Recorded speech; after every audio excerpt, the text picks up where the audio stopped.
যাই আজকে তাড়াতাড়ি শুয়ে পড়ি গা, কালকে সকাল সকাল উঠে আবার মহালয়া দেখতে হবে। এদি, দিদি, এদি, ওঠ, মহালয়া দেখবি না?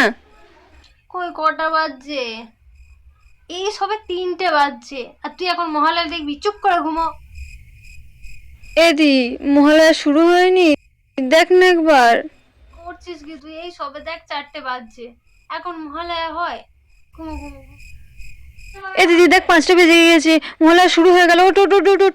ওর না এ দিদি, ওঠ ওঠ ওঠ, টিভিটা চালিয়ে দিবি, চল না। শারদ প্রাতে বেজে উঠেছে আলোকমঞ্জিত ধরণী। যাক বাবা, আজকে তাড়াতাড়ি বাড়ি চলে এসেছি, এবার তাড়াতাড়ি খেয়ে দিয়ে শুয়ে পড়বো। কালকে তো মহালয়া, কালকে উঠে মহালয়া দেখতে হবে, তারপর তাড়াতাড়ি গিয়ে শুয়ে পড়ি গা। এই বুনি বুনি, ওঠ। কিরে মহালয়া দেখবি না? মহালয়া দেখবি না? পারছি না গো, এখন সারাদিন মহালয়া হয়, যে কোনো একটা সময় দেখে নেবো। ঘুম ঘুম পাচ্ছে, আমি এখন উঠতে পারছি না।